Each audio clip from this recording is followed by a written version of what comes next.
사랑하는 여러분, 이분들이 뭔가를 보지 않았다면 이럴 수 없는 거예요. 여러분, 우리가 갖고 있는 것 중에 가장 귀한 것이 무엇입니까? 그것은 우리의 생명입니다. 그 생명을 미련 없이 버릴 수 있는 데는 그만한 이유가 있는 것입니다. 무엇입니까? 그분의 영광을 보았기 때문에. 어쩌면 주님께서는 다메섹 도상에서 사도 바울 선생님에게도 주님의 그 찢겨진 가슴을 열어 보여줬으리라고 생각해요. 어떨 정도로 주님은 바울에게 그의 초롱초롱하던 눈빛이 상해서 평생 동안 힘들어할 만큼 평생 잊지 못할 정도로 생생하게 주님의 그 아픈 가슴을 열어 보이셨다고 믿습니다. 사랑하는 여러분, 우리가 읽은 창세기 7장 11절에서 노아의 홍수는 기쁨의 샘과 하늘의 창이 다 열려서 비가 쏟아져 내렸다라고 기록하고 있습니다. 기쁨의 샘과 하늘의 창은, 여러분, 그것은 무엇일까요?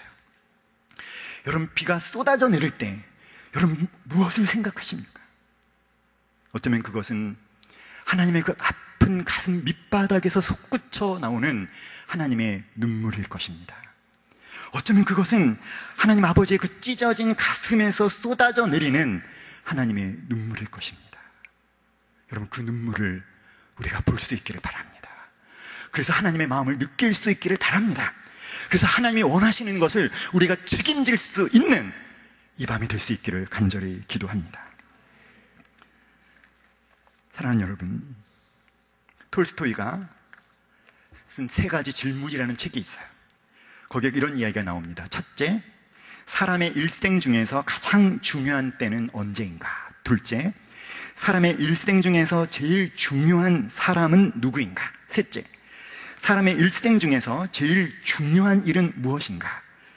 이에 대한 대답은 이렇습니다. 가장 중요한 때는 지금이고, 가장 중요한 사람은 지금 만나게 한 사람이고, 가장 중요한 일은 지금 내게 하나님이 맡기신 일입니다. 지금 하나님이 나를 두신 그 자리가 바로 하나님이 나를 부르신 자리인 줄 믿으십시오. 지금 하나님이 나를 두신 그곳에서 지금 하나님께서 만나게 하시는 그 사람에게 지금 하나님이 나에게 가장 원하시는 그 일을 하는 것이 바로 내가 해야 될 사명인 줄 믿으시기를 바랍니다. 사랑하는 여러분, 하나님이 원하시는 것이 무엇인가요? 어느 날 느헤미야는 자기 친동생인 하나니로부터 슬픈 소식을 듣습니다. 고향 땅 예루살렘 성이 이제는 아무도 돌아보지 않는 아주 황폐한 곳이 되었다는 소식을 들었습니다.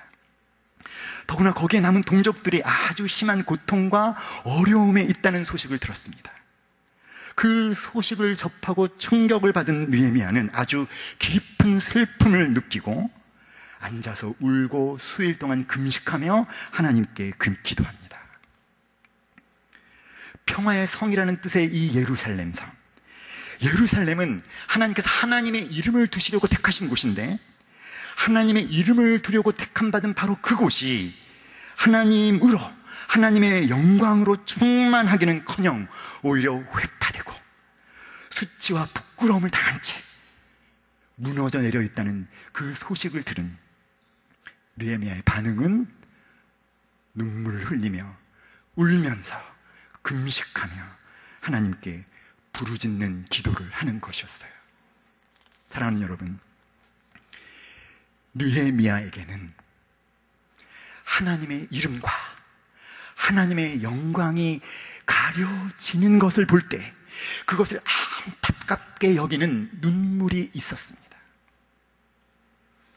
그리고 느헤미야가 흘린 그 눈물의 기도는 하나님께서 이스라엘을 회복시키는 시작이 되었습니다.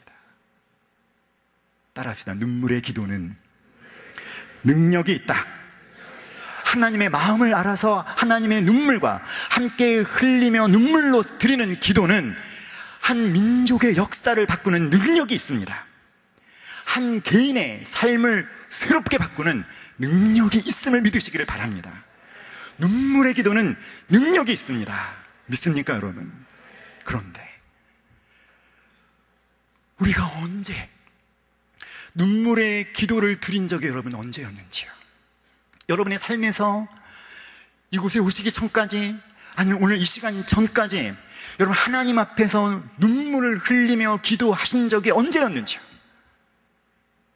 어느 때부터인가 우리 조국 교회에서 눈물의 기도가 사라져버렸어요.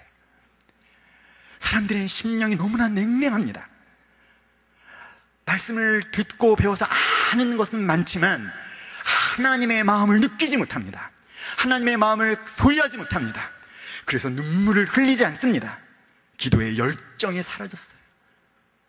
사랑하는 여러분, 여러분 눈물을 흘리십니까?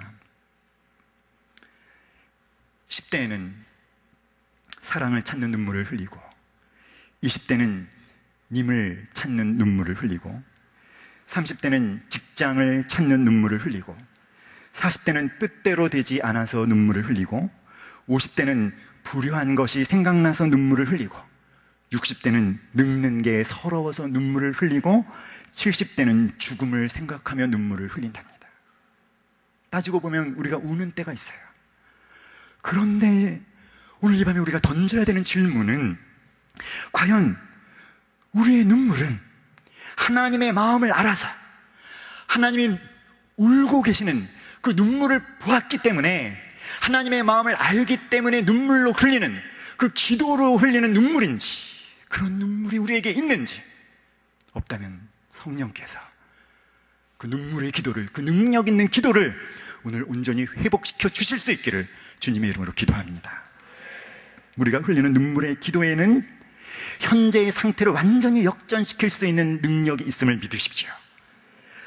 자기 자신뿐만 아니라 다른 사람과, 한 가정과 캠퍼스와 교회와 직장과 이 민족과 저 어두움의 땅들에 이 시대의 방향을 바꿀 수 있는 능력이 어디에 있습니까? 눈물의 기도에 있음을 믿으시기를 간절히 기도합니다. 사랑하는 여러분, 하나님이 뭔가 이 땅에 새로운 구원의 역사를 행하시려면 하나님이 오늘 우리에게 요구하십니다. 너희들의 흘리는 눈물이 거름이 되기를 원한다. 저 어둠의 땅에 하나님이 빛을 전하시고 복음으로 예수 그리스도의 보혈로 그 땅을 덮는 일을 하나님이 하기 원하시는데, 그 일이 시작되려면 너희들의 흘리는 눈물이 거름이 되기를 원한다고 하나님이 요청하십니다. 하나님 아버지께서 우리의 눈에서 흐르는 눈물을 보기를 원하십니다.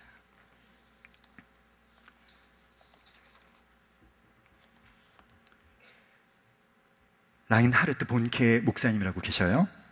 이 본케 목사님은 독일 프랑크푸르트에 본부를 둔 국제적인 전도 사역 단체인 Christ for All Nations의 창시자이면서 지도자입니다. 모든 민족을 위한 그리스도, 그 사역팀을 이끌면서 현재 4억 5천만이나 되는 아프리카인을 상대로 불의 복음을 전하고 계신 분이십니다. 이 본케 목사님은 30년 전에 아프리카에 파송된 선교사예요. 30년 전에 아프리카에 파송된 아주 젊은 선교사 본케는 처음에는 단지 5명을 모아놓고 설교를 했습니다. 그러면서도 그는 믿음의 기도, 믿음의 선포를 했습니다. 저는 하나님을 제한하지 않겠습니다. 성령의 능력으로 이 땅에 수백만의 사람들이 주께로 돌아오는 것을 보기를 원합니다. 라인하르트 본케이 목사가 성령의 능력을 제한하지 않으면서 아주 경이적인 복음의 역사를 그가 품었는데, 결국에는 그 일이 일어났어요. 40명의, 단지 40명의 교인의 전부인 교회에서 1만 명의 좌석을 가진 경기장을 예약했습니다. 본케 목사님은 영혼 구원을 위한 무모하다 싶을 정도의 비전을 품었어요. 40명이 전부인 교회가 몇만 명의 좌석을 예약했다고요? 1만 명. 하나님께서 그 1만 명을 모아주시고 그들에게 복음을 선포하시고 그 수백만의 영혼이 구원받는 모습을